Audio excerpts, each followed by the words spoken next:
Thank you for tuning in, everybody. Sorry, I just had a couple of technical issues just there. Is everybody on? Are we ready to start? Today we are going to have an amazing show, and I'm so excited.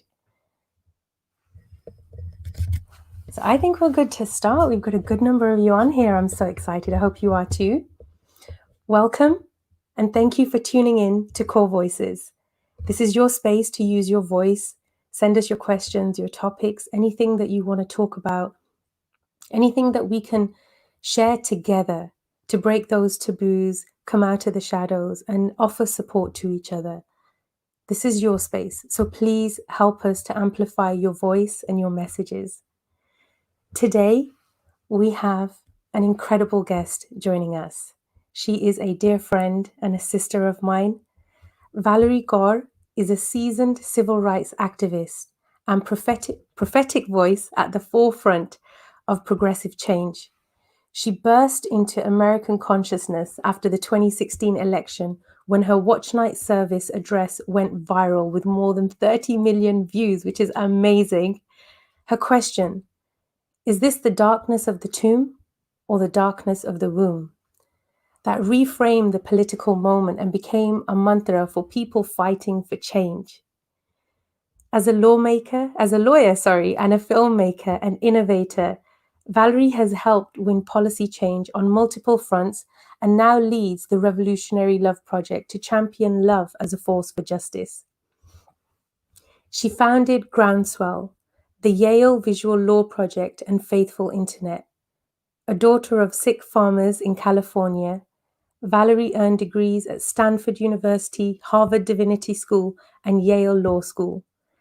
Valarie's new book, See No Stranger, a memoir and manifesto of revolutionary love, expands on her blockbuster TED Talk and hits the shelves in a few days. And I'm so excited to talk about this today with my beautiful sister, Valarie.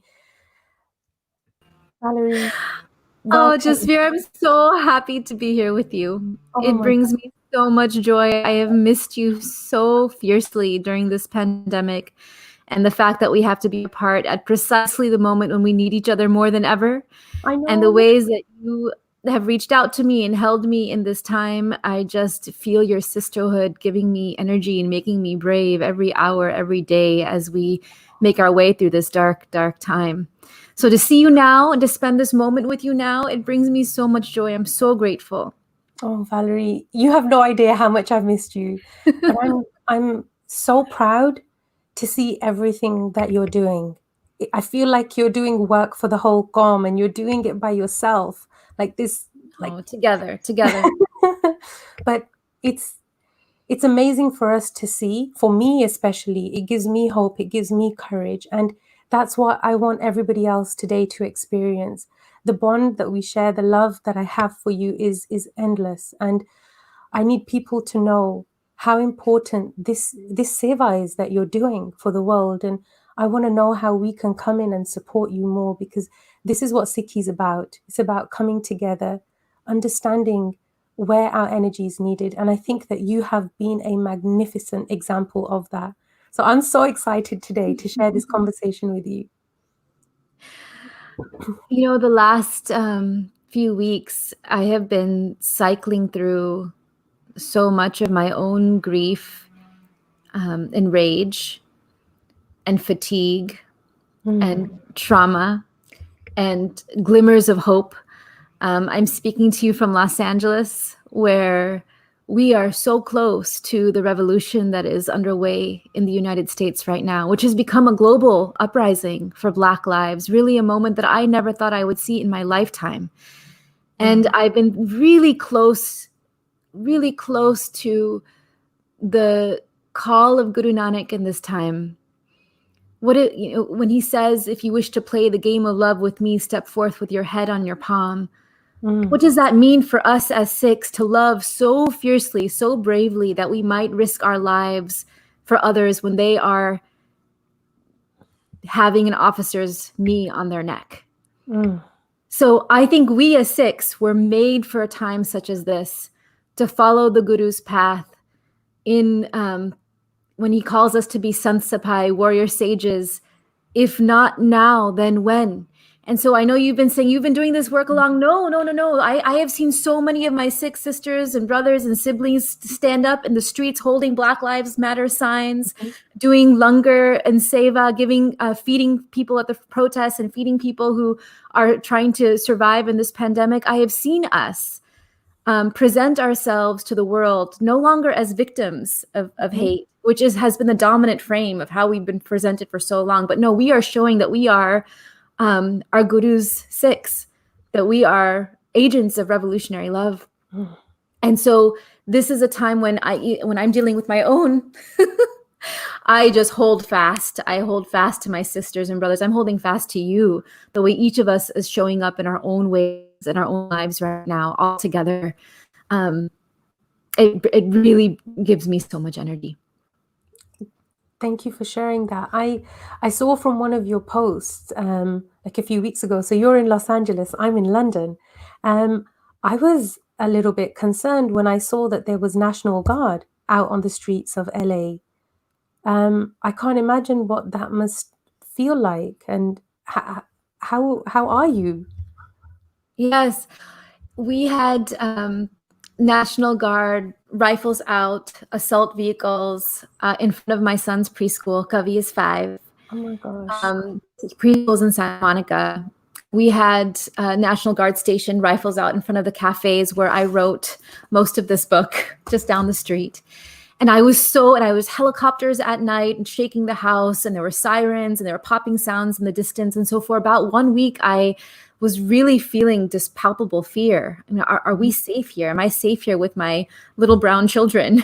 And I was less afraid of the looting and more afraid of the militarization of my neighborhood and my home. And I thought about, what Black mothers must feel every day who have to raise their babies in neighborhoods with such a strong and overwhelming and oppressive police presence.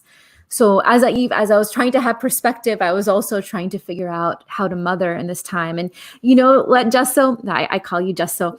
So I'm your Vito and you're my Jusso. Yeah. This is how I will call you even now as we're sharing this conversation with people. Yes. I got in the car for the first time in days with Kavi in the back seat, and just to see what was happening in our neighborhood after so many days of sheltering in place and waiting for the chaos to die down. And Kavi was looking out the window, and I was so worried. I was like, he's going to see the guns. He's going to ask these questions. And he had this look of astonishment on his face.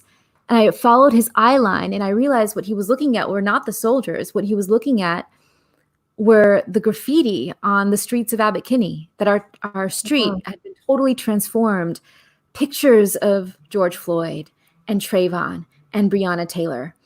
Black Lives Matter in hearts. And he saw the hearts everywhere and this kind of revolution. And he looked at me and says, "Mommy, did you do this?"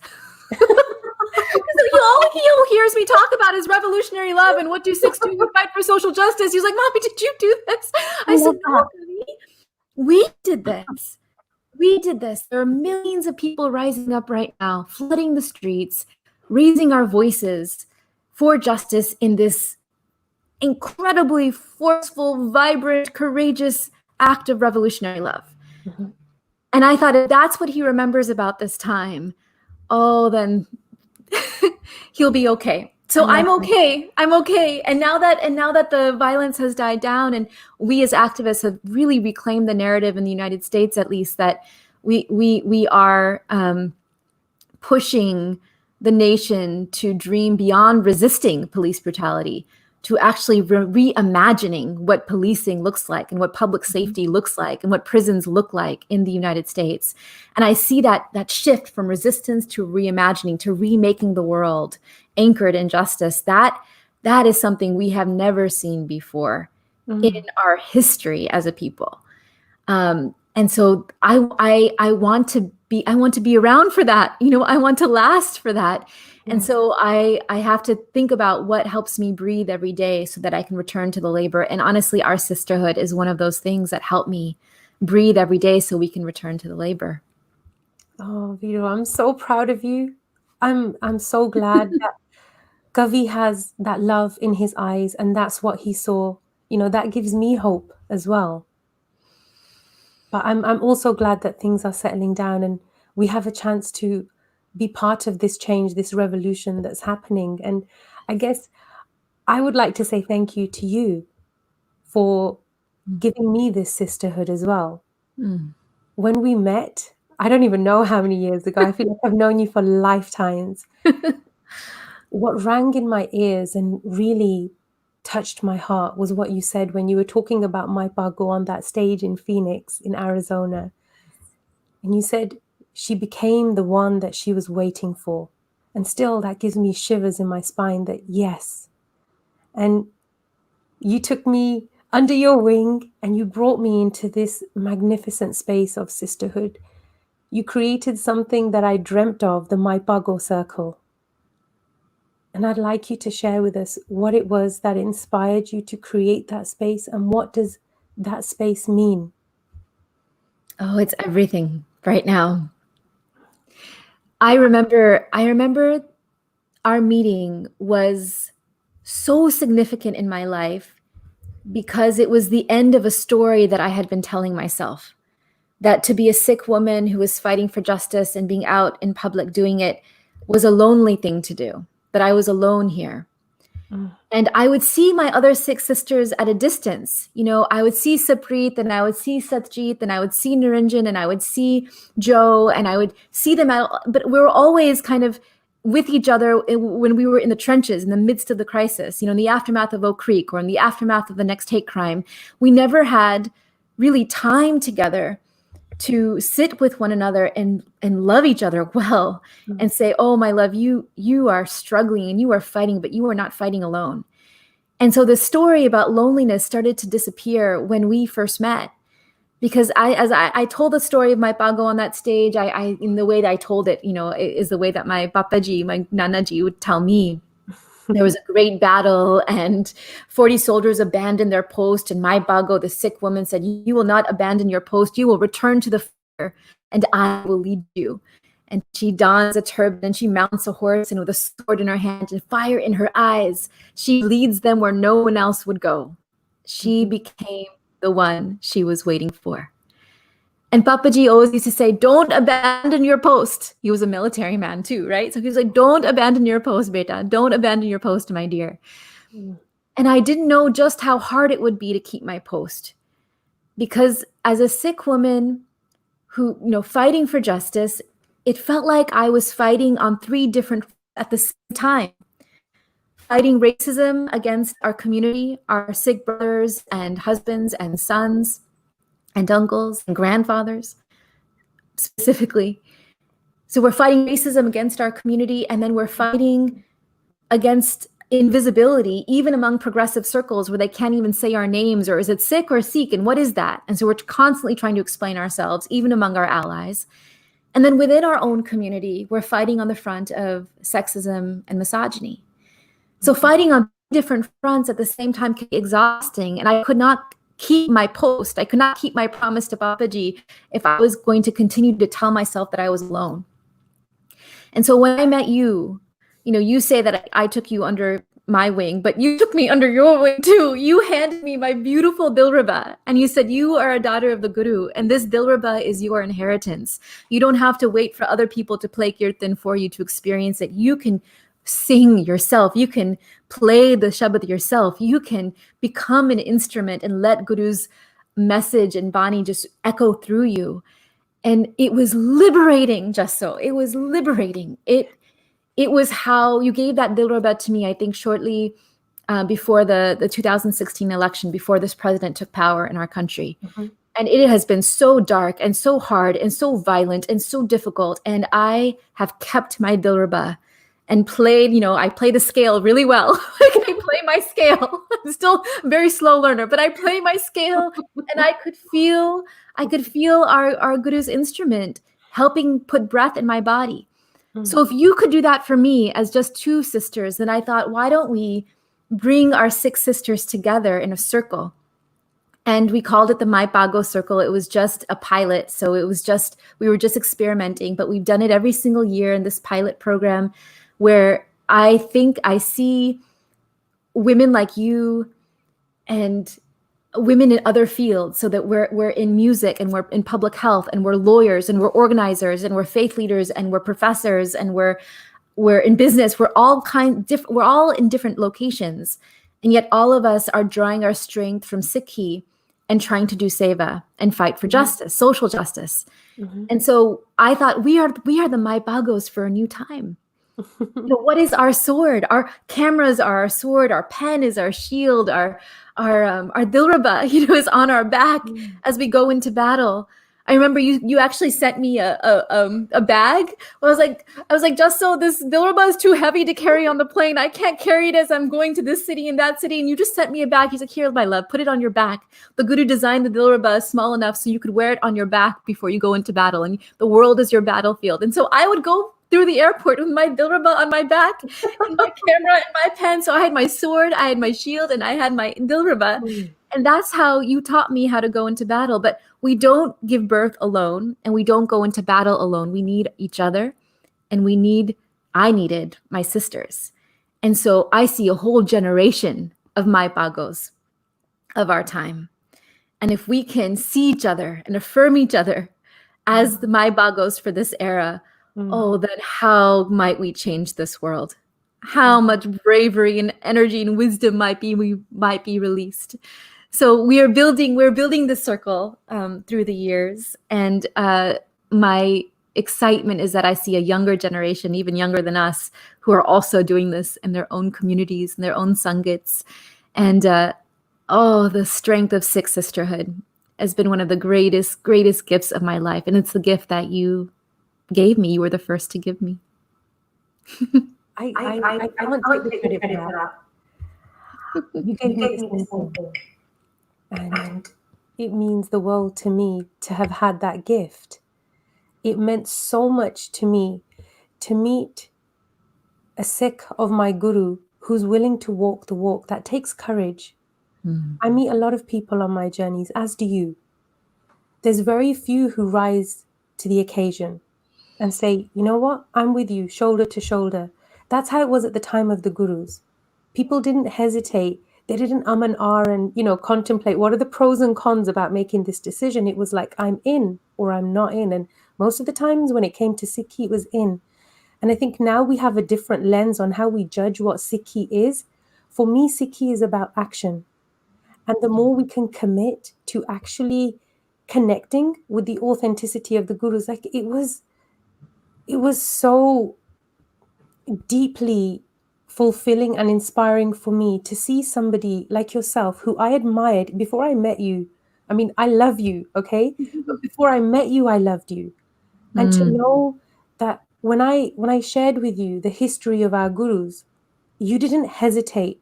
You said, I need a Dilruba. And I was like, yes, I found my sister. I found that warrior spirit that I'm looking for, that I can mirror, and we can bounce off each other and support each other. And I've longed for you all my life.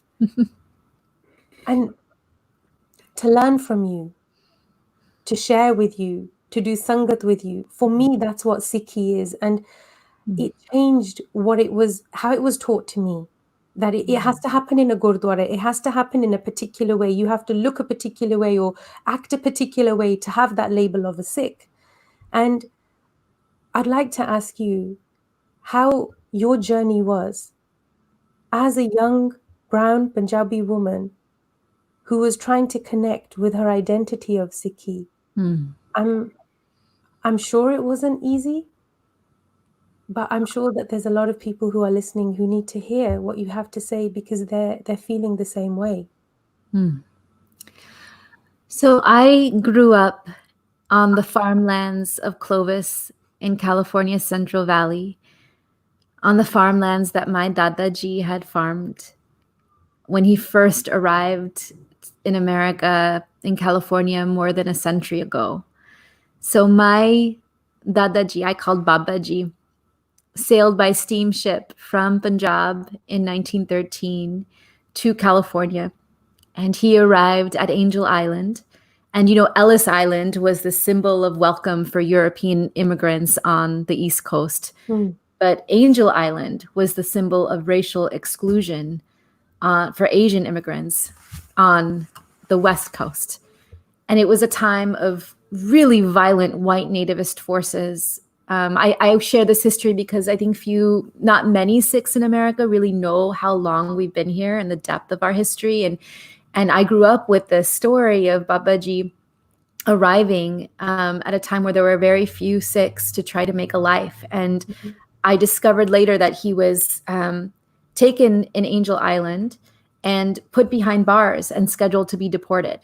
That the immigration officials here were trying to deport as many Sikh laborers as possible. They were citing their racism to justify their racism. They said, well, surely no one who looks like him, no one who looks like these Punjabi laborers, turban Sikh laborers, they called them Hindu at the time, right? The Hindu invasion, the tide of turbans is the fear mongering that they were pursuing. They said, well, no one who looked like them could have a job in the United States, that there'll be a public charge. And so he would have been deported if it weren't for a white man, a white lawyer named Henry Marshall, who filed a writ of habeas corpus to release Babaji.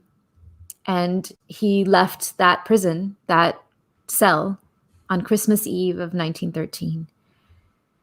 He made his way down and settled in California's Central Valley. In Clovis, he slept in barns and would fall asleep in crates to keep his body safe from the snakes. He worked for a few pennies a day, and he built these beautiful and deep bonds with the other immigrant laborers.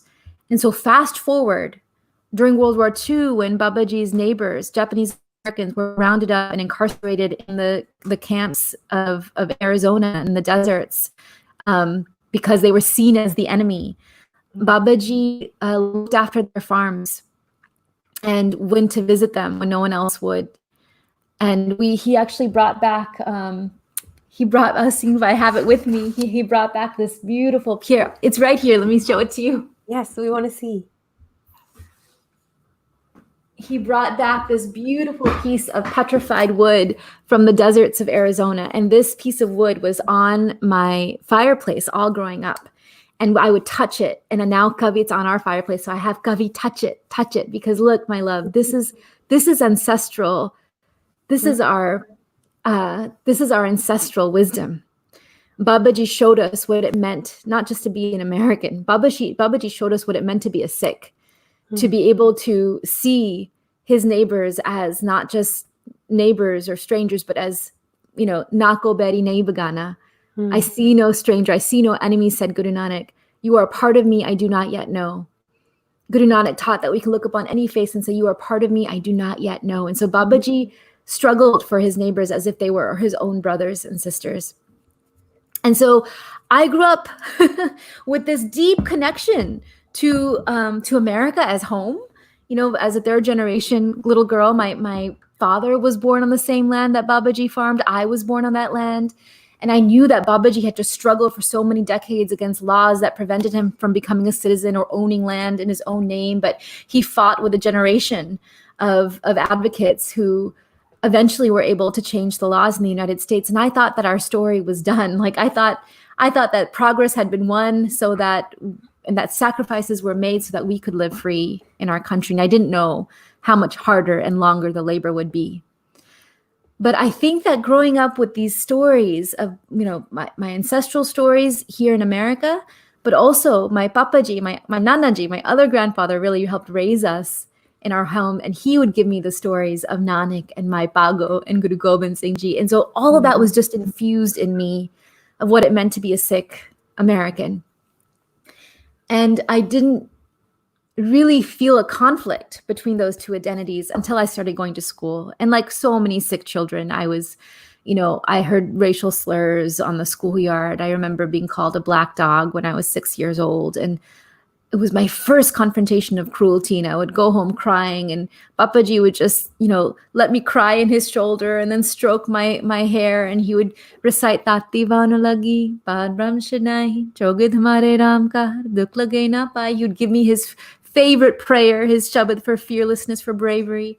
And he would tell me again the stories of what it means to be a Sikh, to be able to be so brave in the face of violence and cruelty. So brave that you would walk into the fires of this world with a warrior's heart and a saint's eyes, to be a sant sapai, to be a warrior sage, to fight for yourself and to fight for others with everything you got. I was a little girl with 2 long braids who liked to ride tractors, and look at the stars. And Papaji saw me as a warrior. It's like, no, my love, don't abandon your post, when I was a little girl. And so I think that is what really gave me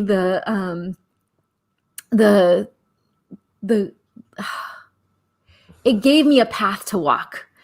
And so fast forward when I was 20, and in the aftermath of September 11th, when there was so much hate violence against our Muslim brothers and sisters and our own people, to see Balbir uncle, Balbir Singh Sodhi, the first person killed in a hate crime after 9/11, someone my family knew, it was his murder that made me a civil rights activist. But it was Sikhi that was already infused in my heart, my body, my bones, my being, that made me brave enough to respond to his murder by going into the fires. That's incredible. I think it's a gift when we have grandparents and elders who guide us and who plant those seeds of Sikhi. That's a real gift. And it shows the Sikhi within you. It oozes out of your words. It's in your eyes. It's in everything that you do. And that's truly what I love about you, Valarie. Viro, my Viro. Brave warrior, right? A brave warrior princess. Oh. That matters to me. And I think we're in an era where there's a change that's needed. A change in how we as a community see each other and how we support each other, right? To know that good work takes courage. It takes the heart of a Sikh to step into the fire and say, I'm willing to fight somebody else's battles, just like your Papaji did, right? Just like our gurus did. It's not an easy task. It's not easy to do that. It's very, very convenient to sit back in our comfort zones and say, it's okay. It's not my problem. It's their problem. But for me, that's not what Sikhi is. And this is our time, right? The world needs Sikhi. The world needs our bravery. The world needs our swords and shields. The world needs our seva. The world needs our love, which I call revolutionary love. The world needs us more than ever. And you know, I don't know how many of you, I don't know if you watched the video of George Floyd's murder. It was so difficult to watch, just hearing him call for his mother, and who was dead, calling for his dead mother, saying, I can't breathe, not just 1 minute, not 3, not 5, but 8 minutes. And you know, my eye wasn't just on the officer who was pressing his knee to neck. My eye was on Officer Thao, Asian American officer who is keeping the protesters around him at a distance to let the white officer slowly and slowly kill George Floyd. And I thought, you know, we as Sikhs, we have a choice. Are we like Officer Thao? Are we the ones who are following the rules and keeping our heads down?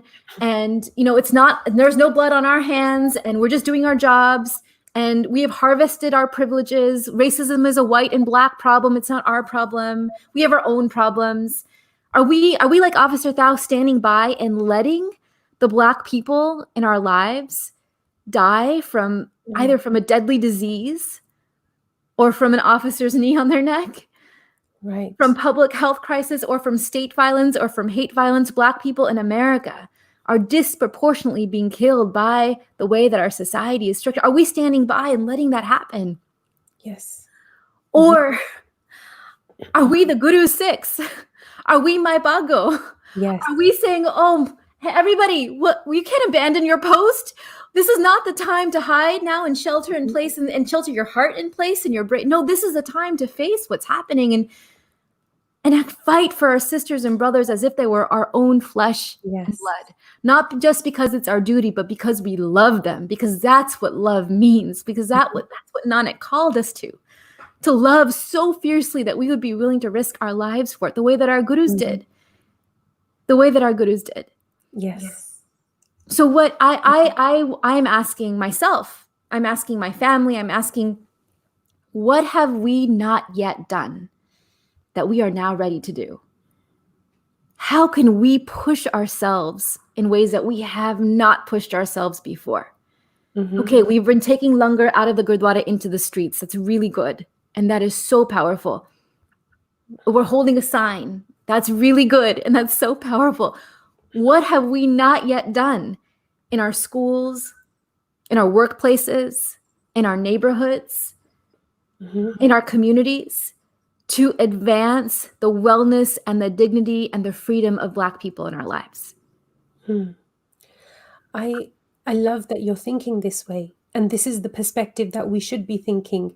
This is what Guru Nanak wanted us to do, right? Manas ki jaat sabe ek hai pehchan bo. That's what Guru Gobind Singh writes.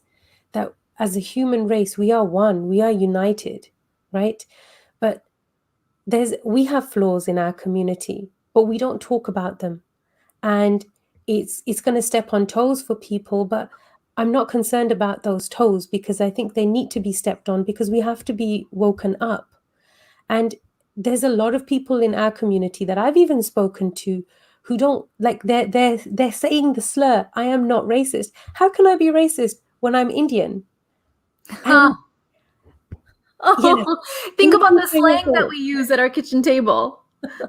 Right? Think about our own colorism. Think about the fair is beautiful boxes where we're supposed to dye our skin in our think about how much we have internalized anti-Black racism. I think I've heard the worst stuff at my own Thanksgiving holiday tables when I was growing up. I mean, my extended family, and everyone is good and everyone is not racist, and yet we have just absorbed the stereotypes that are just swimming. We're breathing them in all of the time. In America, it's Black people are criminal. Brown people are illegal. Muslims are terrorists. Queer people are immoral. Indigenous people are savage. Women and girls are property. Right. We could say that we're not sexist or we're not racist, but this is before conscious thought. All of the data and the neuroscience tells us that we carry implicit bias before we even have time to think about the face that we see in front of us. And so if we see a Black person in front of us and we're already seizing up or trying to cross the street or looking away or assuming that we have to be afraid, then how are we expected, and we're not aware of it, then how are we expected to be Sant Sipahi defending Black people when we're not willing to reckon with how we've absorbed that kind of bias inside of ourselves, inside of our hearts, inside of our homes, at our kitchen tables, in our gurdwaras? And it does require some bravery. You're right. To break our silence, just like I'm seeing how this generation of Sikhs in America have really, really started to break their silence around misogyny and sexism and assault in our communities. Me Too hasn't completely swept us up, but I'm seeing bravery in ways I haven't seen before with this generation. I'm seeing the same around calling out racism and colorism inside of our community too, and breaking silence around that. And it gives me hope because I feel like we're just one step closer and one step further along the path that the Guru laid out for us. And the work, the seva that Guru has written for you has been to help us, even as the Sikh community and as the wider community of humanity, connect with. For me, what you talk about is ek onkar. That's how my ears hear it. Yes. And there is something amazing happening in a few days where the work that you've put in is coming out to share with us, with the rest of the world. You've written an amazing book called See No Stranger, right? Do you have it? I have it. Okay. The box arrived a few nights ago. I just posted it, and this is my third child. Okay, and I have this book. I'm going to ask you to share in just a second because I want everybody to know that this is a lifetime of work that's gone into compiling messaging and support for this exact moment of time. When I'm asking myself the question, how can we do something different? My first step is, I need to read that book. I need that book. And this book releases this Tuesday. See No Stranger is going to be available. And I'm asking everybody who's listening and who's not listening, reach out to your friends, to your families, to your neighbors. We all need to read this book. If you want to connect with the message of oneness that Guru Nanak gave us, this amazing book has that guidance as to how we can apply it practically. So please, please, I'm asking you, go to seenostranger.com, buy a book for yourself and buy one as a gift. That can be your step towards activism, to just share somebody, let them be armed with knowledge to know how to do it. And Valarie, I know I'm just taking the space, but I want you to show us the book properly. Please, I want to see it. And I want you to tell us about it. I wrote this book as an act of survival.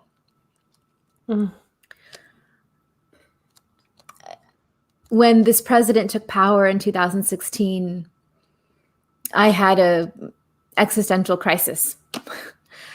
At that point, I had been a civil rights activist, lawyer for 15 years. And since I was in college, and with every film and with every campaign and with every lawsuit, I thought we were making the country safer for the next generation. My son had just been born, and I was putting Kavi to sleep at night and realizing that he was growing up in a country more dangerous for him as a little brown boy with a patka than it was for me, or than it was for my Dadaji when he arrived a century ago. And so I just had this moment of crisis, and I knew that I had to, if I was going to last, if I was going to stay in the labor, stay in this labor for justice, that I needed to return to the heart of Sikhi. And I got a gift that few women who are mothers and activists get. I got a little bit of a book advance that allowed me to take time to read and write and think. I got a room of my own. And I spent a year with my family in the rainforest in Central America. And in the morning, we would hike through the rainforest. In the afternoon, I would sit at my desk and I would watch the mist float through the valley. You were there, just so you visited me during this year writing. And I would pour through the stories of my life. I kept a journal since I was 7. So I just read everything that I had written since I was 7 years old. And I poured all through the stories of Sikhi and through Guru Granth Sahib and all the stories my Papaji would teach me when I was little, and all the shabads that meant something to me. And then I poured through all the social movements that I had studied and been part of. And what emerged for me was this call of revolutionary love. When Guru Nanak said, "Nako beri nahi begana," I see no stranger, he was calling us to a path of revolutionary love. Revolutionary love is when you are brave enough to see no stranger, when you are brave enough to grieve and bleed and fight and breathe and push for each other, when you are brave enough to step into the labor of loving others, even those who are different from you, in order to transform the world and birth a new world for all of us, where no person is disposable. That's the path of revolutionary love. And when I started writing this book, I thought, well, if love is not just a feeling, if love is labor, fierce, bloody, imperfect, life-giving, if love is labor, then it can be taught, it can be modeled, it can be practiced. And so I started spinning this tapestry. So you'll see, just so when you read it, it is a tapestry of stories. It's Guru Nanak to Guru Gobind to my Bago. It's Oak Creek and Baba Punjab Singh and his son Ragvinder Virji. It's Rana Sodhi, the brother of Balbir Singh Sodhi and the Sodhi family and their process of reconciliation. And it's Guantanamo Bay, and it's U.S. prisons, and it's the streets where the blood is still fresh on the ground in the aftermath of the hate crime or the mass shooting. It is the stories from my own life and my own struggles and my own survival of sexual assault and physical assault and police brutality. It is all of these stories woven together into this tapestry.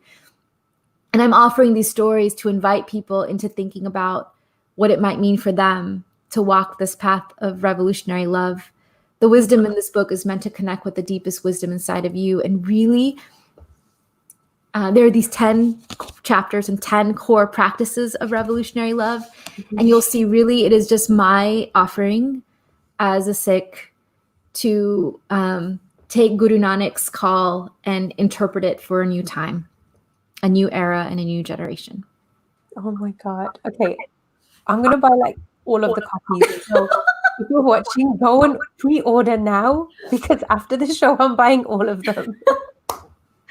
And I have to tell you, just so it means a lot for people to pre-order it. I'm releasing this book during a global pandemic and a revolution. So my book tour is canceled. Media bookings are gone. Bookstores are closed. Everything that we had planned to offer this book to the world, it has never been harder to release a book. And it has never felt more urgent to introduce people to this concept of revolutionary love and to the stories of our faith. So I am really leaning on my Sangat more than ever before to take a book. And if there are people in your life, if there are young Sikh leaders or student leaders, if there are graduates or educators or faith leaders from other traditions, if there are neighbors, to share this book with them and to hand this book to them too. Everybody listening, everybody tuning in. Yeah, and I also want to be clear that this is very much like, I am also on the path. I am you'll see in the book that I am vulnerable and I struggle and I am imperfect and I make mistakes. And so this book is it's not meant to represent the Sikh faith to the world. No, it's meant to offer my own lived experience and my own internal struggle and my own internal sources of wisdom and support.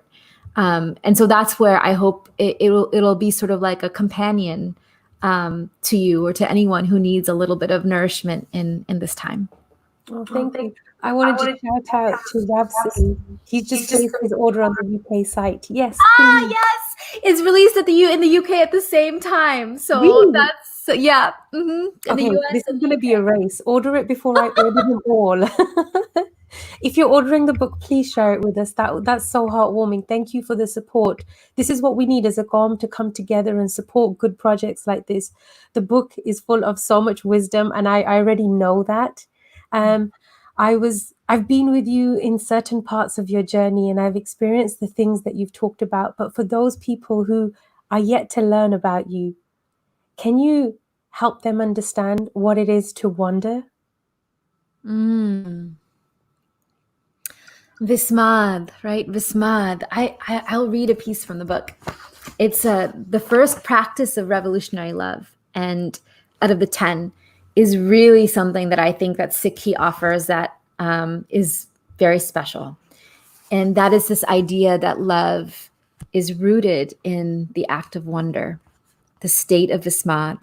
So I tell Guru Nanak's story. I talk about how, in the first chapter, I talk about how he was troubled by the violence around him, disappears on the bank of a river. People thought he was dead, drowned. But Nanak emerged on the third day with a vision of oneness, Ik Omkar, the oneness of humanity and of the world. This vision threw him into a state of ecstatic wonder, Vismad, and he began singing songs of devotion called Shabads, praising the divine within him and around him. In other words, he was in love. Love made him see with new eyes. Everyone around him, he could look upon anyone around him and say, "You are a part of me I do not yet know." I see no stranger, said Nanak. I see no enemy. Guru Nanak taught that all of us could see the world in this way. There is a voice inside of each of us called Home, the I that names itself as separate from you. It resides in the bowl that holds our individual consciousness. But separateness is an illusion. When we quiet the chatter in our heads through music or meditation or recitation or song, the boundaries begin to disappear. The bowl breaks. For a moment, we taste the truth, sweet as nectar. We are part of one another. Joy rushes in. Long after the moment passes, we can choose to remember the truth. We can choose to see no stranger. When Papaji was humming the Shabads day and night, he was not praying as much as practicing a constant communion with all things. It was his way of remembering the truth, rehearsing his wonder. What does it mean to wonder about others?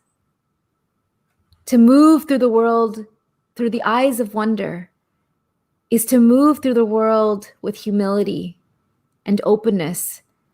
Because if I see you and I choose to wonder about you, then I might let your story into my heart. I might let your grief into my heart. I might let your pain into my heart. And if I choose to love you, then I must fight for you when you are in harm's way. And so that's why the Sikh ideal is the Sant Sipai, the warrior sage. The warrior fights, the sage loves. It is a path of revolutionary love. Papaji, my warrior sage, my Sant Sipai, he went into the fires of this world with the eyes of a sage and the heart of a warrior. He was teaching me how to do that too. Wow.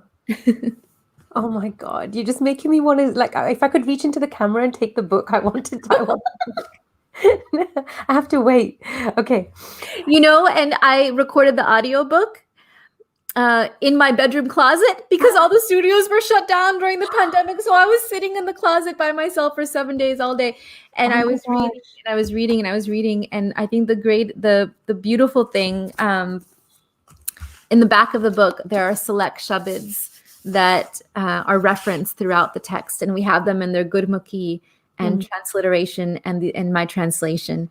So if you listen to the audiobook, then you hear that too, as well as all the stories. Oh, I can't wait. I'm going to buy both. I'm going to get the audio book. And then I'm going to call you. I'm going to say, can you just give me the live reading? For you, just so I'm here anytime. I love you. I think, as you said, wonder is something, Vismad is something that's beautiful. How is the lack of wonder related to reducing violence? Violence begins with the failure to wonder. It's a failure of imagination. As soon as we look upon the face of another and say, you are a piece of property, or you are a foreigner, or you are a stranger, or you are a criminal, or you are undocumented, or you are disabled, or you are fill in the blank, then that allows us to do anything to them.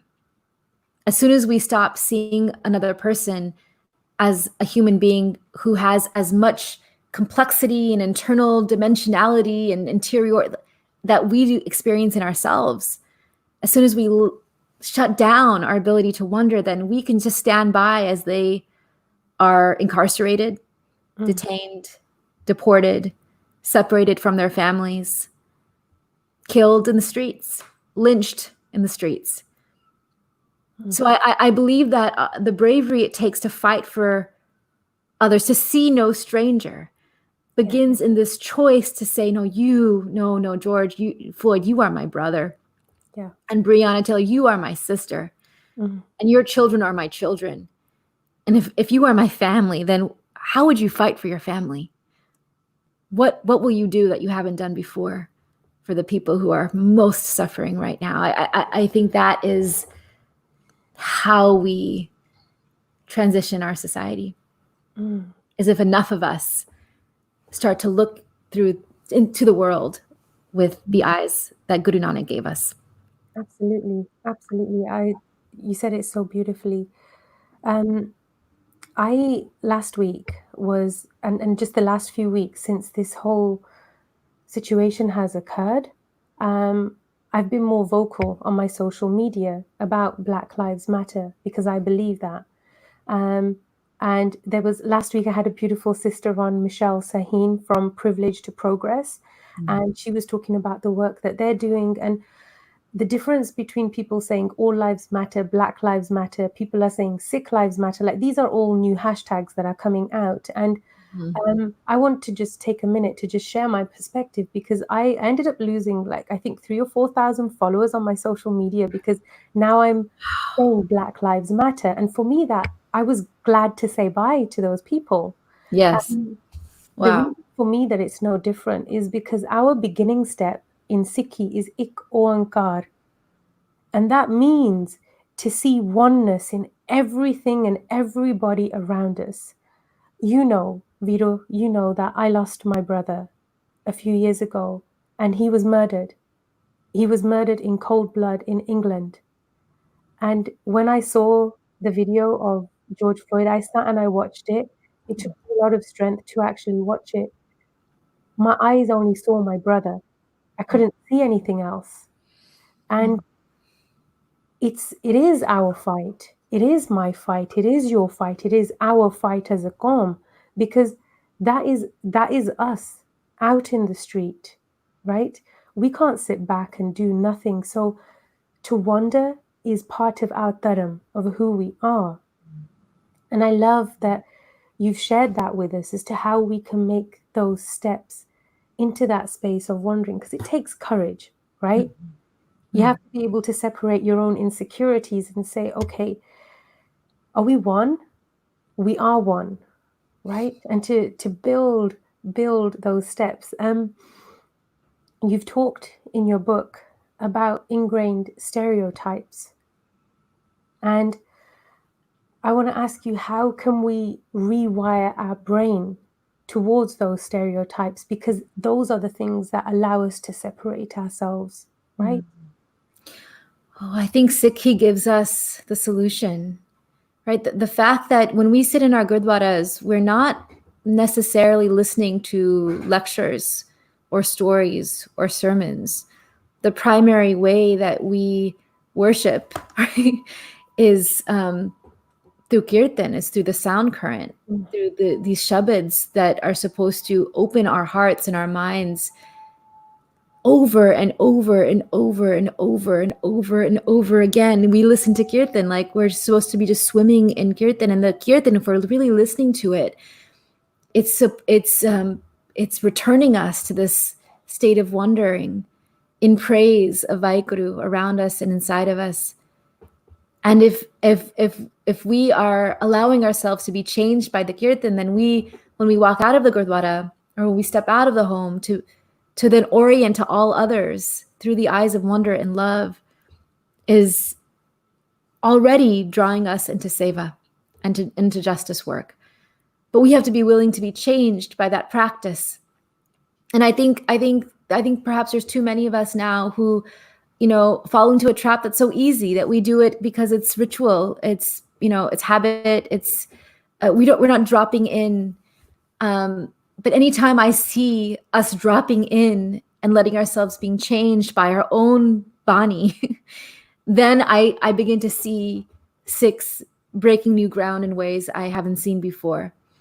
And so it's practice. And so even just walking down the street, in my mind, I walk down the street and I say, brother, sister, Veer, Banji, beta, Nanaji. When I see grandfathers and grands, if I can start to train my eye to see Black people and Latinx people and white people as part of me, it starts to help me live into what Gurbani is teaching us. But it's practice. It's like over and over and over again. And that means that, oneness, when we say we're not one, that doesn't mean we are the same. And when Sikhs want to say all lives matter or Sikh lives matter, that's actually denying the very specific suffering and oppression of the Black community. And I get it. Like it actually took me a while to wake up to this, that I thought, okay, every society is organized on a hierarchy of human value. And it just so happens that in the United States, the oldest and most insidious hierarchy of human value is anti-Black racism. That white supremacy exists because it assumes, it makes us all buy into the idea that Black people in this country are disposable.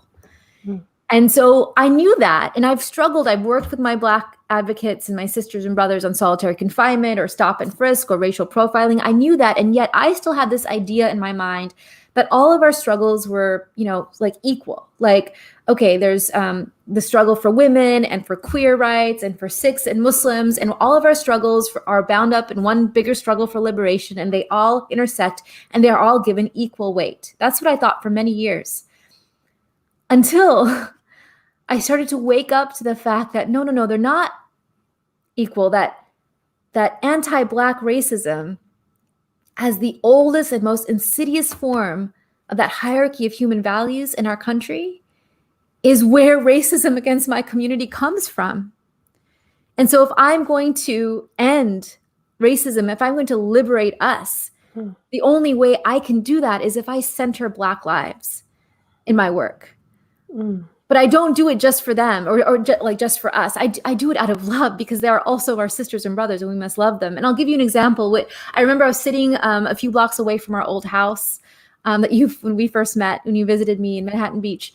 And I was sitting at a restaurant and I could hear the words, and I'm sorry to say this, sand nigger at the table next to me.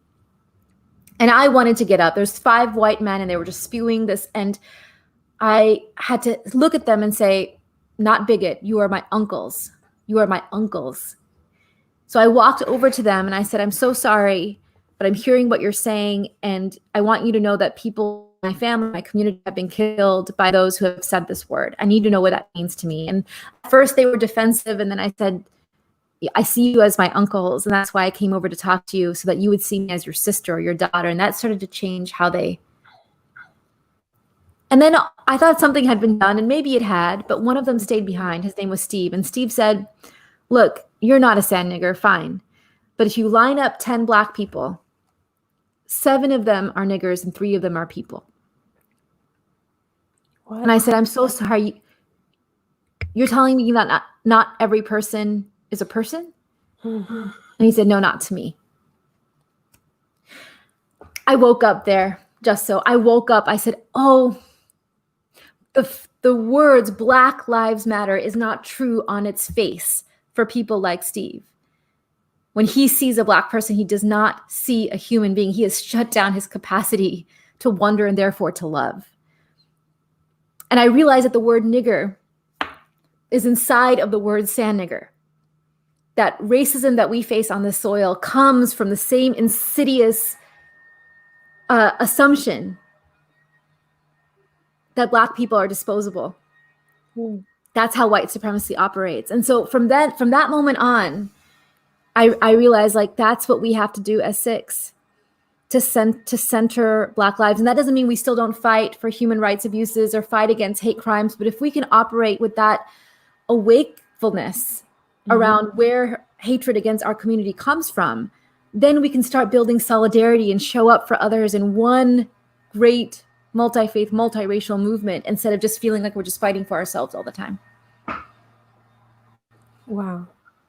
Thank you for sharing that story.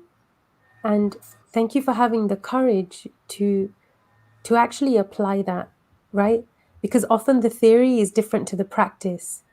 We can assume how we would act in a particular way, but when put in that situation, oftentimes we don't lean in to do the right thing. And when we hold ourselves accountable, yes, it's a practice. We have to, like picking up your dilruba, right? It has to be continuous. You have to go back and sharpen the sword. And if we want to change our vision and truly become Ekonkar, then we have to hold ourselves accountable like this. And I think you said it in such a beautiful way that when we're going out there, how are we seeing people? What is our lens? And once that lens is that this is my family, these are my people, there is no difference. I think that is a huge step to bringing in that oneness. And what gives me hope is that there are more of us now doing that than ever before. When I was a little girl, I had this, this voice of Dr. King in my ear that the arc of the moral universe is long, but it bends towards justice. And because my family had been in this country for so long, I just had this idea of linear progress. Like it was like one straight line and it was just going to get better and better. And that idea, of course, started to fall apart in the aftermath of 9/11 when we like suddenly felt like, and then certainly since 2016. And now amidst like global pandemic, 110,000 people have been killed in the United States from this virus, disproportionately Black people, hate violence against Asian Americans during COVID, and then still hate violence against Sikh and Muslim Americans in this country are as just as high as they were in the aftermath. Like, if we had this story of linear progress, then we are just sliding back into darkness. But if we think of the story of America as one long labor, then we have a different view. progress in labor is cyclical, not linear, cyclical. And so this moment that we're in right now, this crisis that we're in now, right now, it may feel like 1968. It may feel like 1992. For some of us, it may feel like the aftermath of 9/11. And certainly for Sikhs who have carried the traumas of 1947 and 1984, it's like, how many more, crises are we going to be in? It may feel the same as it was before. But in labor, every turn through the cycle opens up a little bit more space for equality and justice and gets us a little bit closer to what is wanting to be born. And so what I'm seeing now that I have never seen before is that there are so many of us, not just Black folks. There are non-Black people of color like us. There's Asian Americans, there's Sikh Americans, there's white allies, white accomplices in the streets, flooding the streets, calling for justice. I don't know how many more turns through the cycle it's going to take. But I do know I want to do my part to breathe and to push, because progress doesn't happen unless we are pushing during the contractions. So we as Sikhs, what do we need to do to be able to push? And how can we make ourselves known as the warrior sages that we are? Because I think if we do that, then it will help our own struggles too. It will help us with civil rights and human rights abuses in the US, in the UK, in India, everywhere we are. If we are seeing that we are not alone, if we are building relationships with other communities so that they know that they have our backs as we are having their backs. That only happens when we are brave enough to grieve together, to rage together, to rise together. That's how revolutions are born. Wow. I just love listening to you, Vito. You're incredible. And I know that everybody's enjoying the wonderful wisdom that you're sharing with us. What was it that inspired you to walk a path of activism, knowing that it's not going to be easy, knowing that... I didn't know how hard it was going to be. You didn't know that. Remember, it's so long. It's linear. Like, it's just going to get better and better. We just have to fight. And I this question that I asked after the 2016 election is really the question that I'm holding on to every day. The future is dark. The future is dark. Is this darkness in our nation, in our world? Is this the darkness of the tomb or the darkness of the womb? And just so it is both. Right now, it is both. When we have seen so much death and devastation, we'll never be able to bring our loved ones back, or George Floyd back, or any of the people who have been killed during this pandemic or at the hands of state violence. We won't be able to bring them back. And yet on the other side of this, I feel I see glimpses of the nation, the society, the world that is longing to be born. It is the vision that the Guru put in our hearts, a Sangat, a beloved community where each and every one of us are seen and respected and held and loved, where our dignity and our wellness matters. I think if we can try to live into it now in our small ways, I call them pockets of revolutionary love. If we can create our own pockets of revolutionary love in our gurdwaras, in our homes, in our classrooms, in our communities, then revolutions don't just happen in big, grand moments. They happen in places where people are coming together to inhabit a new way of being. So maybe if enough of us, and this is really why I call on Sikhs to play a leading role here, if enough of us are inhabiting the world as it ought to be, then we can presage the world to come for all of us. And then we can all learn to see no stranger. Yes. Right? And we do it in Chardikala. Right? That's what our gurus taught us too. Like, we do it in Chardikala. Like, what does that mean? Do it in Chardikala when it's what there.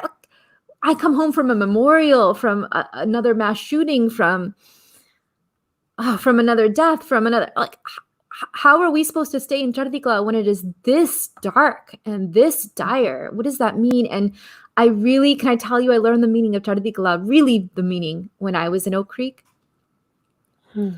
Baba Punjab Singh, many of us know, was a great orator before he was shot by a white supremacist in the Oak Creek Gurdwara in 2012. And he did not die. He did not die, but he was so wounded that he was paralyzed. He could not move. He could not speak. And not just 1 year, not 2 years, not 3 years, but almost 8 years in this condition. And every year I would make my pilgrimage and I would go to his hospital bed and I would sit next to him and I would take his hand, and his eyes were always so vibrant, just bright, bright eyes. And I would braid his hair and we would sing shabads. And every time his son, Ragvinder would ask him, Papaji, are you in Chardikala? And this Babaji, who cannot move, who cannot speak, he can only blink his eyes once for no and twice for yes. He would always blink his eyes, yes, I'm in Chardikala. Wow. And just so I think if Baba Punjab Singh could stay in Chardikala, right, then so can I, and then so can all of us. Chardikala is usually translated as like optimism or relentless hope or endless. And I used to translate it like that too. But what I learned from Oak Creek and from him was that Chardikala is not really about the future. It's about the present. It's about rising, this ever rising spirits, even in darkness, this joyfulness, even in the struggle, even in the labor. Baba Punjab Singh died in that condition. And yet his love and his insistence on loving and staying in Chardikala outlasts even his life. And it's a lesson to us. Yes. I know that injustice has gone on long before I was born, and I know it will go on after I die. So how do I last if I won't be able to live long enough to see the fruits of my labor? I last if I ground my life in Chardikala, in joyfulness. And that gives me energy to keep showing up and doing my part in the labor. And then the labor is not just a means to an end. It's an end in itself. It's a way of being in the world. And Sikhi was never about beliefs that we hold. It was about a way of moving through the world, wondering about others, grieving with others, fighting for others, breathing with others, loving others, rising up with others in the spirit of Chardikala.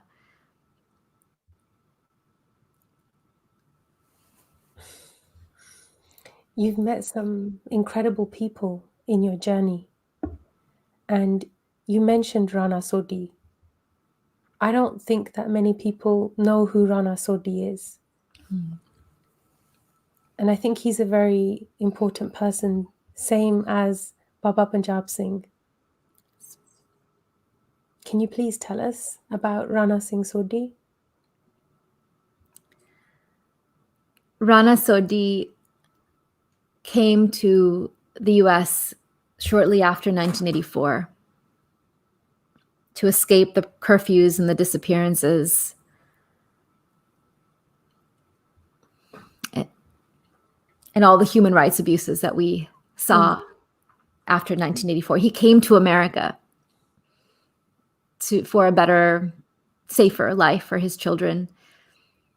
And his older brother, Balbir Singh Sodhi, was standing in front of his gas station in Mesa, Arizona, when there were 4 shots fired, and Balbir uncle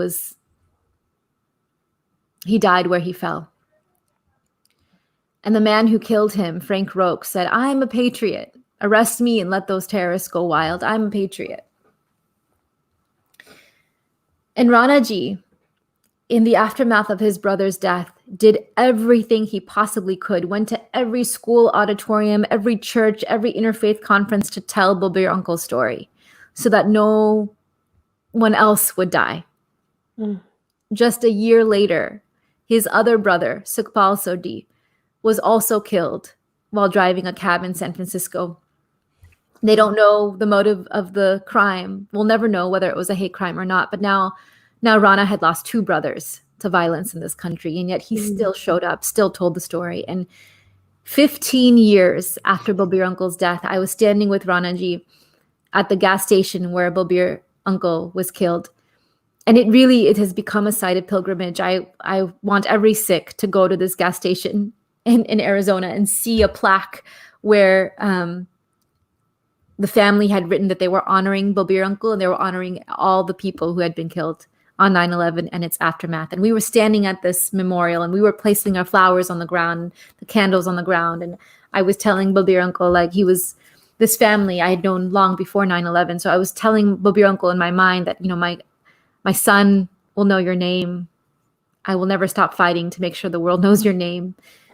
And Rana Sodia looked at him and Rana looked at me and he was just, nothing has changed.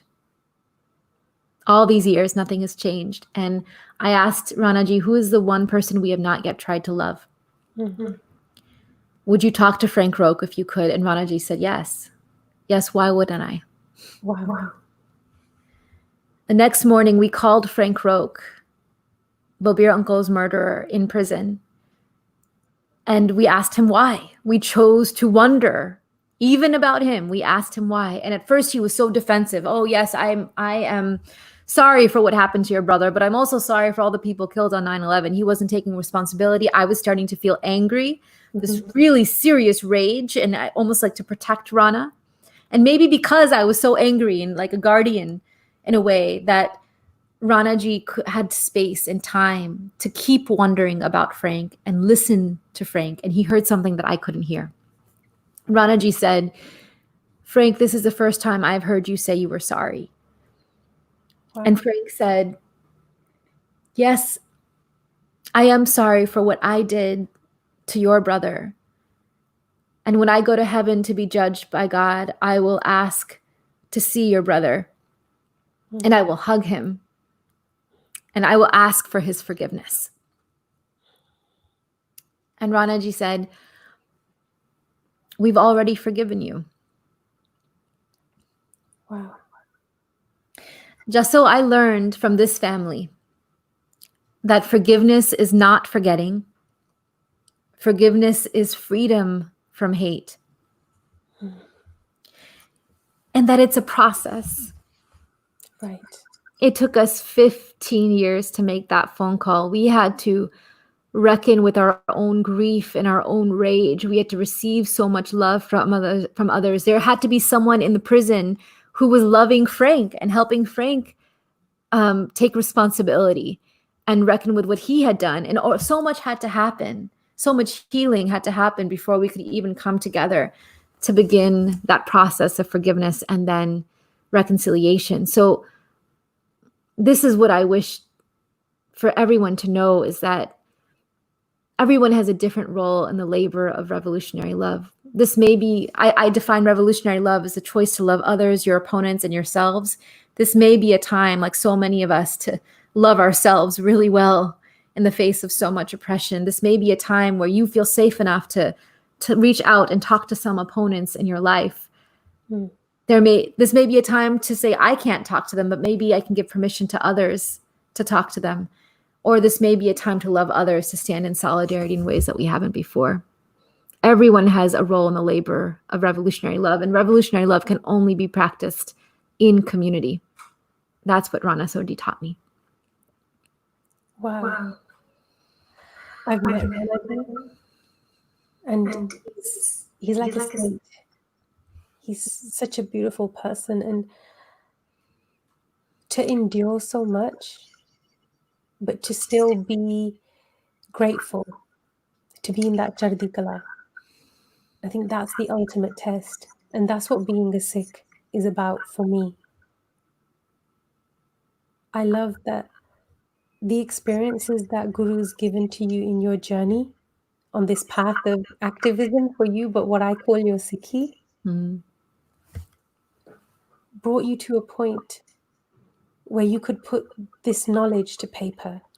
Yes, all of those stories, every story, Ranaji's story too. It's all like, just so I really feel like for so much of my adult life, I was afraid that I was going to die with all the music still inside me. And I am so relieved and so grateful that whatever I have to offer, whatever I have witnessed, whatever courage I have beheld, I was able to finally fold into the pages of a book, and it's on the outside of me. So like a third child, now its job is to go out and do its work in the world and let me rest a little bit. Yes, yes. And for everybody who might just be joining us now or you didn't catch earlier on, Valarie Kaur, my beautiful sister, has written an incredible book which releases in a couple of days. And we reach to you to ask you to join this movement of supporting revolutionary love. Please go to seenostranger.com and pre-order your copy, because like I said earlier, I'm going to be buying them all after this is done. I'm grateful for all of the wisdom and everything that you're sharing. Like I'm so deeply moved. I was privileged to have witnessed you live on the stage of TED Women a few years ago, and you shook the room, you shook the ground with the power of the spirit of Chardi Kala within you. You brought Guru Nanak and my Pago to that stage with you, and I felt such immense pride to know that we can share our legacy, we can share our stories in a different way. And that's given me courage. So I know every single person who's going to read that book is going to feel that same spirit of courage and Chardi Kala, and it is exactly what we need at the moment. And can you tell us a little about what was that point of bringing the stories out, putting pen to paper? You know, I think I think since I was in adolescence, there has been a voice in my head that, you know, says you're not good enough. You're not smart enough. You're not strong enough. You're not white enough or fair enough. You're not beautiful enough. You're not Sikh enough. You're not enough. And it took me a long time to begin to hear that voice in me. And I noticed that voice would get very quiet when I was with my sisters and giving them advice or telling them what I see them as.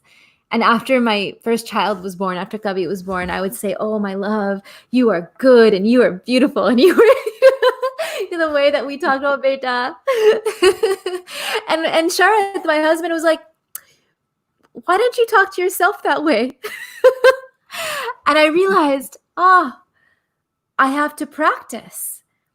And so I started to call, like when I was talking to my sisters, talking to my children, I would become this very wise woman. So I started to call her wise woman. And I started to write in this journal. And I said, well, if I'm going to talk to myself, if I'm going to, Audre Lorde, the great Black feminist, says, we must learn to mother ourselves. I'm like, if I'm going to learn how to mother myself, then I have to practice. So every day I've been writing in this journal, wise woman here, wise woman says, oh, my love. She always calls me like my love, just like you call me or I call you. It's like, oh, my love, you are tired today. It's okay. This is what we're going to do. Breathe. You got this. And she always tells me, you are brave enough.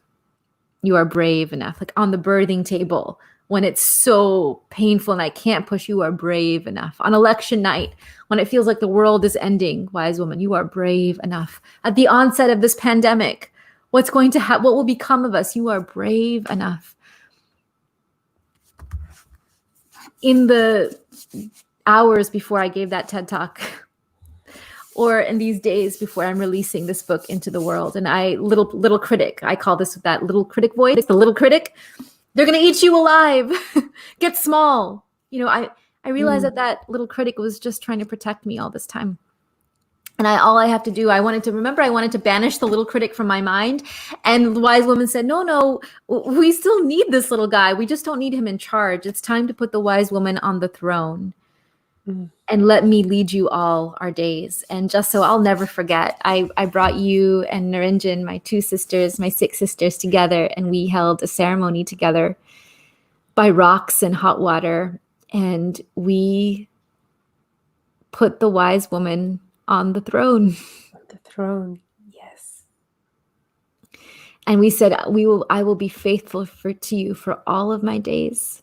Even when I'm scared, I will hear you telling me that I am brave enough to show up again and again and again. So it's 3 days before my book releases into the world. The little critic is like, and the wise woman now is saying, oh, my love, you're enough.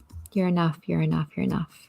Surrender, trust and surrender that this book will get to where it needs to go and bring out the wise woman in others, the deepest wisdom in others. In this space, you're held. And I know that there's a lot of support here. From me, I say to you, my sister, my love, you're brave, you are strong. And this is going to be the beginning of a beautiful journey that we need to take together. And we're with you. We're all here as Sangat to support you. We're going to be going out there. We're going to buy the book. We're going to be here when you need us, because that's what Sangat does. And that's how we show up for each other. And I'm so honored to be a part of that book, a part of that process. I tell our story in here too. I tell the story about our ceremony in that final chapter. Oh, so, okay, if you want to learn about our sisterhood, you definitely need to go get the book. You definitely need to read it, because it was magical. That's the only word that comes to mind whenever I see you or speak to you, is magical. The whole of our story has been dreamlike. I think one day there'll be a Disney movie made on us, okay? Or like some sort of a magical movie made on us, okay? Just so and Vito. And Hero. Yes. The warriors of our time. That's what it will be called. You just named it. What if all of our Sikh sisters could see their lives that way? Tell their own hero stories, their own great love stories. What if we could, all of us, live our life as if it was one epic love story? Isn't that what Guru wanted for us? Yes. And this is a chance for us to rewrite that narrative. We don't have to continue those broken systems and broken patterns. And this is a time that we need strong female Sikh leadership. And for me, that's what you represent to me. And that holds me accountable. That when I see my sisters come forward with such strength, in order to show up for you, I need to be able to hold you and mirror the strength as well. I can't just want to hide in your shadows, because I'm not supportive to you then. And that's what we need to do communally. We need to show up the same way. We need to educate ourselves. We need to arm ourselves, right? Yes. With our dilrubas, with our pens, with our, the swords of this time. I want to ask you, as Sikhs, how do you see our role in this fight for justice? I see us leading this fight for justice. I see us leading it. Leading it. Drawing on our deepest bravery and our deepest wisdom. And we know what it's like. We know what it's like to be at the brunt of oppression. We know how much our gurus had to sacrifice. We know how much our ancestors, our grandparents had to survive in the partition. We know my Papaji survived not just the riots and the massive violence of partition. He also survived the pogroms of 1984. And so I inherit not just his, there's such a thing as intergenerational trauma. I inherit not just his trauma, I inherit his bravery. And we as Sikhs, we inherit our ancestors' bravery. All that they suffered and all that they were able to survive has produced resilience that runs through our veins. It's time to tap the depth of our own bravery and resilience, to stand up now, not to get small, not to listen to that little critic, but to listen to the wise woman, the woman warrior, the Mai Pago in us, who will take our hand and say, no, do not abandon your post. As Sikhs, do not abandon your post. I lead you back into the battlefield. The world is a battlefield right now. Our Black sisters and brothers, they need us now. All the people who are struggling under COVID, they need us now. all of the poor people, all of the people who don't have the tools, who need our love. They need us now. They need you now. I think it is a lie to think, oh, if I stand up for them, if I stand up for others, I'll not be able to stand up for my own family or my community. No, the heart is a muscle. The more you use it, the stronger it becomes. Love has no limit. Revolutionary love, the love that Nanak called us to, has no limit. There is enough love to protect ourselves, to protect our children and our nanas and nannies and our mommies and daddies and our uncles and aunties. There's enough love to protect us well and protect all of the Black people and the brown people and the undocumented people and the poor people in our lives, in our neighborhoods, who need us now. When I think about the labor for justice, there is a rhythm to it. How do we last? There is a rhythm to it. The midwife, she doesn't say breathe once and push the rest of the way. No, she says breathe and then push and then breathe again. We will be able to labor for injustice with love for all of the ones around us who need us if we fall into this rhythm. How are you breathing every day? Are you doing your kirtan? Are you listening to Gurbani? Are you playing your Dilruba? Are you sleeping enough? Are you drinking enough water? Are you doing a little bit of Bhangra? Like whatever it is, why are you breathing each day? And then, okay, how are you pushing? How are you going to show up? It may be uncomfortable. You may be doing things you never thought you'd be doing before. I never thought I'd be in the street holding up a sign. I never thought that I would be donating this to this organization. Whatever it is, to push yourself and know that discomfort is a sign that you are going in the right direction. And then breathe again, and then push again, and then breathe again, and then push again. I'm so enjoying this. Can I tell you one last story? Of course you can. You can. I forget this, right? I forget how to laugh. I forget this. And Kavi was 4 years old. He's 5 now. So this was just a few months ago. He was 4 years old when he heard his first racial slur. He was sitting on my dad's shoulders, so his Nana's shoulders, coming home from a concert in the park. And he was standing at a ferry, waiting to board the ferry to cross the marina to come home. He was so excited to ride a boat. And he heard an irate voice. And they turned, and this white woman, was having this argument with the ferry conductor. And my father, he's so sweet. You know, my dad, he's so kind, and he's always trying to be helpful. So he was like, oh, excuse me, you could go this way instead. And the woman turned around, looked at my dad, and said, go back to the country you came from. And my dad is hard of hearing right now. So Kavi had to whisper in his ear what the lady had said. Wow. They come home, and my parents are shaken. And as I'm putting Kavi to sleep that night, I am just asking him, where do you feel the sadness in your body? And he says, right here, mommy. And so I kiss it, and it feels a little bit better, and I think he's going to sleep. And finally, as he's falling asleep, my mind begins to race. I thought, go back to the country you came from. I've documented hate crimes in this country for almost 20 years. And those are the words that precede the act of violence. The gun is shot, or the beating happens, or the stabbing. Those are the words that precede violence. I realized I was lucky that they came home safe that day. And I thought, how much longer will we have to live in this state of siege when the president of the United States is saying these words, go back to the country you came from? And I thought about all of the little Black and brown children who are growing up in a nation that is so unsafe for them, and all the mothers who are holding them close. And my mind was just racing. And suddenly, Kavi puts his ear on my mouth and says, Mommy, I not hear you breathing. He says, you have to breathe to sleep, Mommy. I said, oh, okay, Kavi. And then he says, just breathe and push, Mommy. Just breathe and push. Oh, my little baby. I didn't, at this point, I wasn't telling Kavi what I was doing in the world. I didn't even know he knew the words I say in the world. But in that moment, I thought, oh my God, my son has become my midwife. He is a little revolutionary love warrior. But we do that for each other, right? And the most unexpected places. We remind each other when we forget, oh, just breathe.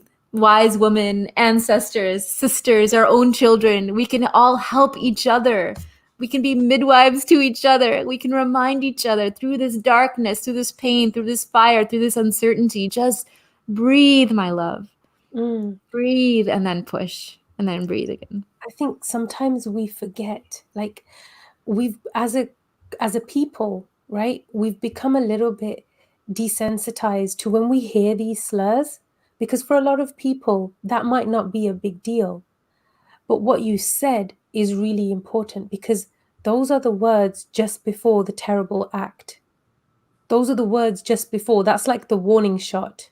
Yes. And if we become deaf or numb to those words and say, oh, okay, they are saying it, we allow it, and we might be able to survive it, but what do we leave behind?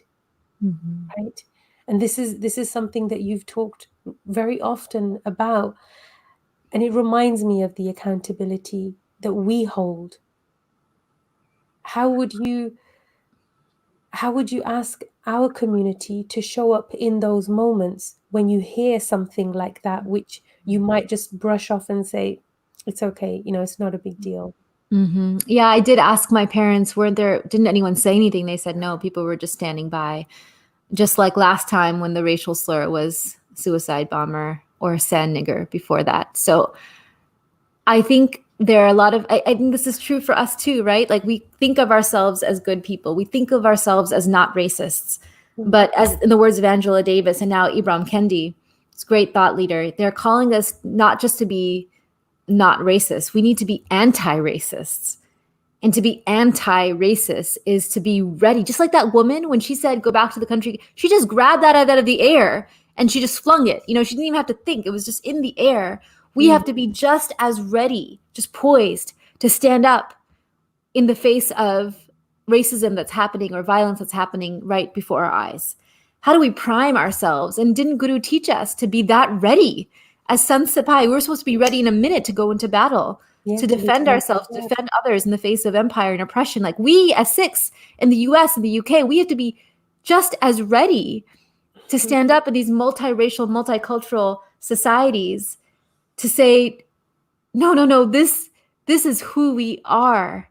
We protect each other. We defend each other. We bleed and fight for each other. That's what it means to be in this community. And that's who I am as a Sikh. And so it's very simple. The data on what it means to not be a bystander is you stand up and you go immediately to the person who is being targeted and you just take their side. You come to their side and you just walk with them. Walk with them away. That's it. Act like you know them already. Act like they're already your brother or your friend and say, oh, come, let's go. That's how you diffuse. You don't have to turn around and yell at the person. You just start to diffuse and protect the person who otherwise would be feeling so alone.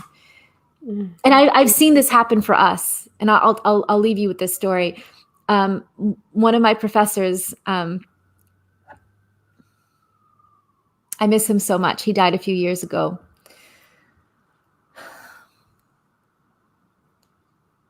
He was a Punjabi language professor at San Jose State University. And he was sitting on a bus after 9/11, shortly after 9/11, and he had received so many racial slurs. And he was sitting on that bus when a man in the front of the bus stood up, red in the face, turned around, and started yelling at Professor G. Go back, get off this bus, you terrorists, go back to where you came from. And Professor G just sat very quiet, waiting for the moment to pass. The other people on the bus got up. They stood up. They came to Professor G's side and they calmed the man down and had the man sit down. And Professor G got off the bus and the man got off this bus. And the man comes up to my professor and puts out his arm and takes his hand and shakes it and says, I just lost my granddaughter in the second plane that went into the second tower. I'm angry. I'm sorry. And what stays with me about that story is that we are the people on that bus. We are the ones who can stand up at a moment's notice and with our revolutionary love, completely transform the moment. And in this case, transform the oppressor.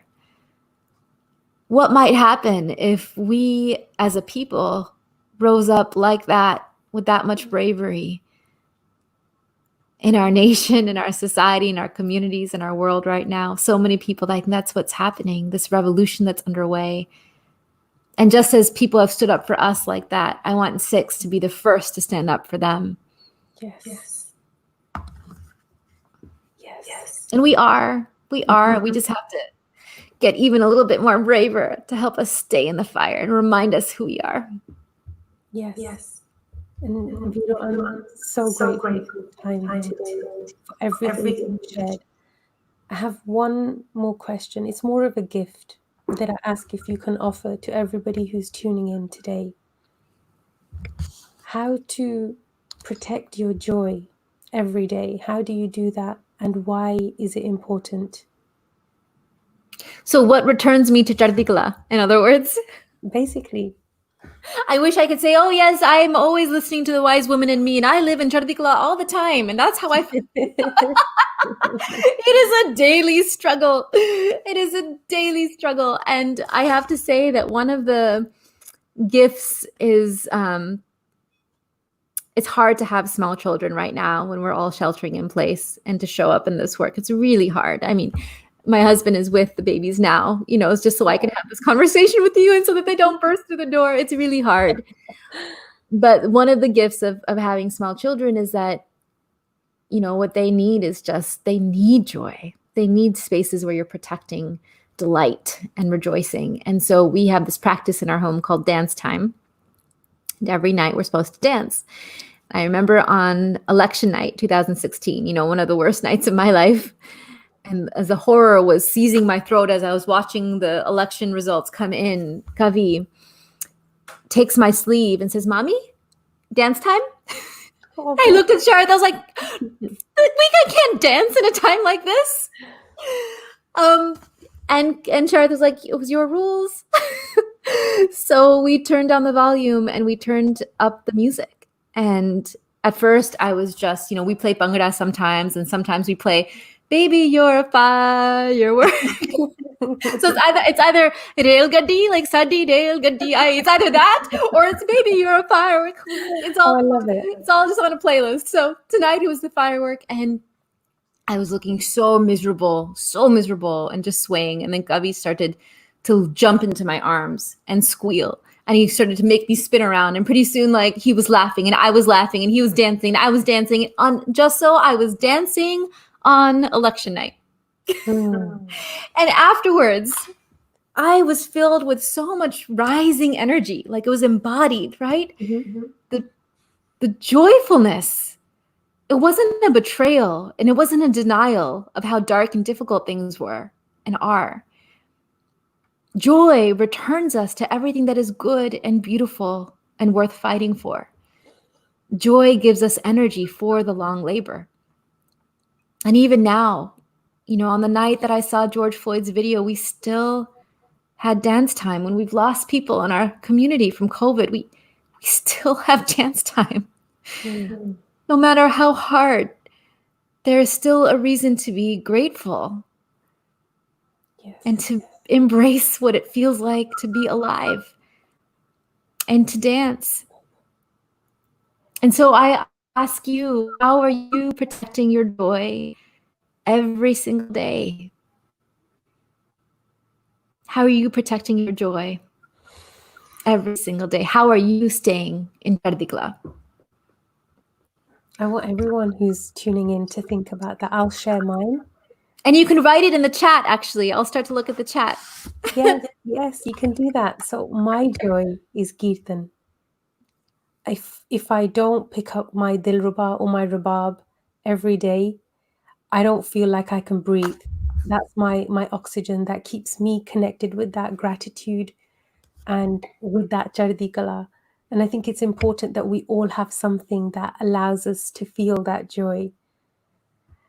I want to remind everybody, please go and support this beautiful book that we all need to read, See No Stranger, at seenostranger.com, and share it with all of the people in your life, the young people, the older people, your neighbors, everybody.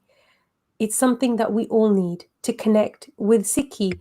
And yes, it's not a historical perspective of Sikhi, but it's a real lived experience of my beautiful sister Valarie Kaur, who for me is an inspiration and somebody who I love so dearly. I'm so grateful to you for being with us in this space. And I want you to know that we want you back as much as you want to be here. There's so much that we need to talk about. There's so much that I still want to ask you, but I am really grateful to have taken so much of your really limited time, because I know the babies need you as well. Yes, I'll go and nurse the baby in just a moment. Yeah. Yeah. But to be with my sister, this is what is returning me to Chartikala. It's giving me so much joy. And maybe just so, maybe because you're also my teacher. You're also my Dilruba teacher. Maybe I should get out my Dilruba tonight. Yes, I approve of that. I approve of that as an outcome of this beautiful conversation. I want to thank everybody for tuning in and for joining us and holding this space with us. And we do need your support to make this project reach every corner, because every person across the world needs it. Can you show us the book one more time? I'll show you my third baby one more time. It's upside down. Oh, it's sorry. You put your baby upside down. Here it is. So, See No Stranger is invoking Guru Nanak. A memoir because it's a tapestry of stories. A manifesto because it is a call to action. And revolutionary love because revolutionary love is how we birth a new world. And it's also how we last and stay in Chardikla. So yes, it's seenostranger.com. And I really can't wait. I'm looking at all of your comments right now. It's so beautiful to see. I'm reading them all. I really can't wait to hear about your own experience of reading this book. And so if you follow me on any of Instagram or Facebook or Twitter, any of those places, I want to be in communication with you, because although we are apart and we are sheltering in place, I feel like we are like trees in the forest. We look as though we are standing apart, but we are deeply connected under the earth. Our roots are intertwined. And so any energy that I receive to you, and any energy I receive from you, and any wisdom that I can give back to you, that would bring me even more joy to be in community like that. So if you buy the book, please do so. We'll have book clubs and all of that. Community building will happen on social media in the days and the months to come. Yes, please, let's build Sangat and share our experiences that we connect with through this beautiful book. Valarie, I love you so much, and I'm so grateful for this. Thank you. Thank you so much for being on Kaur Voices today. And thank you, everybody, for tuning in. Thank you, everybody.